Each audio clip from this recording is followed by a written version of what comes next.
에스겔 22장 1절에서 16절입니다. 2절. 너 사람아, 내가 심판하겠느냐? 내가 이 피투성이 성읍을 심판하겠느냐? 그러면 그 성읍의 혐오스러운 일 모두를 성읍에 상기시켜라.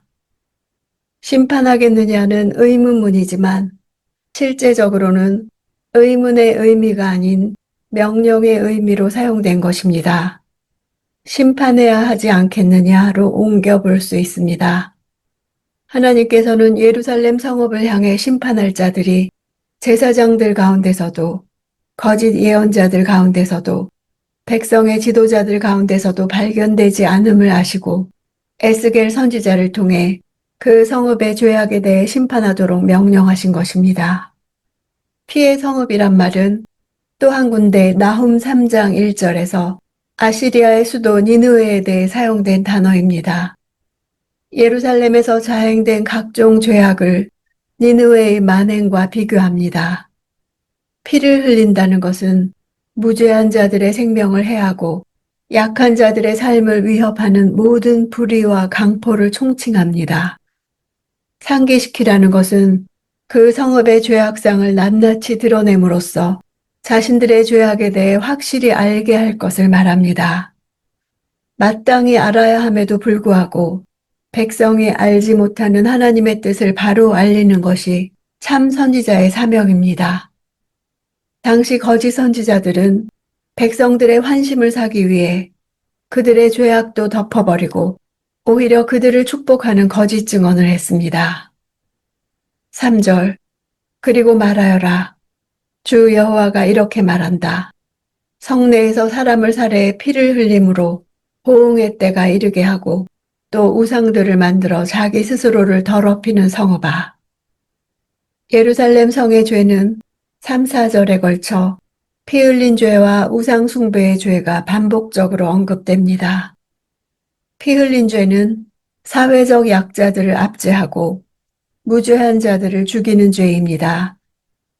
이는 10계명에서 인간에게 범하는 죄로서 5계명에서 10계명까지를 어긴 것이고 우상 숭배의 죄는 하나님께 범하는 죄로서 1계명에서 4계명을 어긴 것입니다. 그들은 여호와의 계명을 총체적으로 범함으로써 이를 주신 하나님을 멸시하는 성읍이었던 것입니다. 여호와께서 주신 율법이 무시되면서 가정과 사회의 질서가 허물어집니다. 9절. 비방하며 사람을 살해 피 흘리는 사람들이 성읍 안에 있고 그 안에 산 위에서 먹는 사람들이 있으며 그 가운데 음란한 짓들을 행하는 사람들이 있다. 비방하며 사람을 살해하는 것은 법정의 판결과 관련된 거짓 증인의 죄를 말합니다. 모세 율법에서는 이웃에 대해 거짓 증언을 함으로써 그 이웃을 억울한 죽음으로 내몰지 말라고 경고했습니다. 피 흘리는 사람들이 있다는 것은 의도적으로 사람을 해치기 위해 거짓 증언했다는 것을 나타냅니다. 10절. 너희 안에 자기 아버지의 알몸을 드러내는 사람들이 있고 너희 안에 월경 중인 부정한 여자들을 범하는 사람들도 있다. 아버지의 알몸을 드러내는 것은 계모와 동침하는 죄악을 가리킵니다. 여기서 알몸이란 단어는 오직 아버지께만 속한 여성을 가리키는 완곡한 표현입니다. 이는 아버지를 모욕하는 것이며 이러한 죄악에 대해 율법은 사형을 명하고 있습니다. 범한다는 단어는 자신의 힘을 이용해 억누르거나 위협하거나 복종케 하는 행위를 뜻합니다. 당시 예루살렘 남자들이 여인들의 몸을 강제적으로 능욕했다는 사실을 강조하는 것입니다. 월경 중에 있는 여인들은 그 마음에 원함이 없고 스스로 몸을 보호하고 싶어도 남자들의 강제적 요구에 굴복하여 거부하지 못했을 것입니다. 12절. 너희 안에 뇌물을 받고 피 흘리는 사람들이 있다.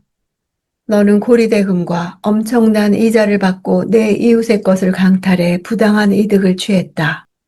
그리고 너는 나를 잊어버렸다. 주 여호와의 말이다. 가정의 무질서와 붕괴는 필연적으로 사회의 무질서와 붕괴를 가져옵니다. 경제적 측면에서 행해졌던 죄악을 묘사하면서 피 흘린다는 표현을 사용한 것은 유다의 권력 집단과 중산층이 자신들의 이익을 위해서라면 다른 사람들을 무고하게 희생시키는 것을 너무나 당연한 일로 여겼다는 사실을 말해줍니다. 여기서 뇌물이란 단어는 특별히 법정에서 자신에게 유리한 판결을 위해 가진 자가 재판관들을 매수하는 데 사용된 물질을 가리킵니다. 율법은 재판관들이 뇌물을 받는 것을 엄금하고 있습니다.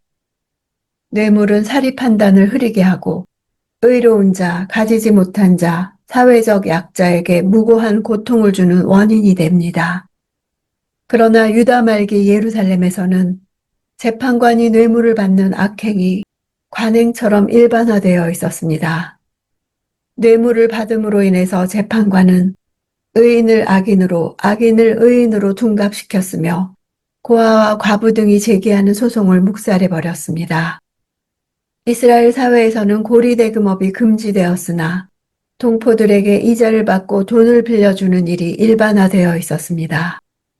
고리대금이란 단어의 어원은 뱀이 날카로운 이빨로 사람이나 다른 동물들을 무는 것을 뜻합니다. 부한 자들이 가난한 자들에게 돈을 빌려주고 요구하는 이자가 터무니없이 높아 마치 맹독을 지닌 뱀에게 물린 동물이 그 독을 감당치 못해 죽어가는 것처럼 감당할 수 없는 고리대금으로 인해 사회적 약자들이 파산하여 부한 자의 희생물이 됨을 나타냅니다. 예루살렘의 부패와 타락은 총체적이었습니다. 왕궁과 가정과 사회 어디에도 법과 제의와 윤리와 경제 어디에도 여호와의 계명은 없었습니다. 너는 나를 잊어버렸다. 이 말씀이 한마디로 요약합니다. 하나님이 없는 사회에서는 사람이 서로에게 주인이 되고 서로를 물건으로 취급합니다. 자신을 기준으로 살기에 피 흘림과 우상숭배가 문제시되지 않습니다. 13절. 그러므로 보아라. 내가 취한 부당한 이득과 내 가운데서 내가 피 흘리게 한 일 때문에 내가 내 손바닥을 칠 것이다. 지금까지 16개의 죄악 목록은 부당한 이득과 피 흘리게 한 일로 요약됩니다. 손바닥을 치는 행동은 극도로 차오른 분노를 겉으로 표현하는 적대적 반응을 나타냅니다. 예루살렘의 죄의 목록을 보면 모든 범죄가 하나님께 대항하는 죄가 아니라 오히려 우리가 쉽게 접하는 죄들이 하나님께 대항합니다. 에스겔이 경고하는 범죄는 단순한 것이 아니라 습관화된 것입니다. 즉 서서히 이루어져 나중에 죄인지도 모르게 되는 죄악을 의미합니다. 조그만 원칙을 무시하는 사회와 가정은 점차 더 큰 원칙마저 무시하게 되고 결국 도덕적 불감증으로 이어집니다. 하나님은 이런 무너짐의 원인을 사람들이 하나님을 잊어버렸기 때문이라 하십니다. 하나님이 없는 곳에 인간성도 없습니다. 불의하고 부당한 일들이 일어나도 자신의 일이 아니기 때문에 분노하지 않는 사회는 서서히 무너져가는 중임을 알아야 합니다.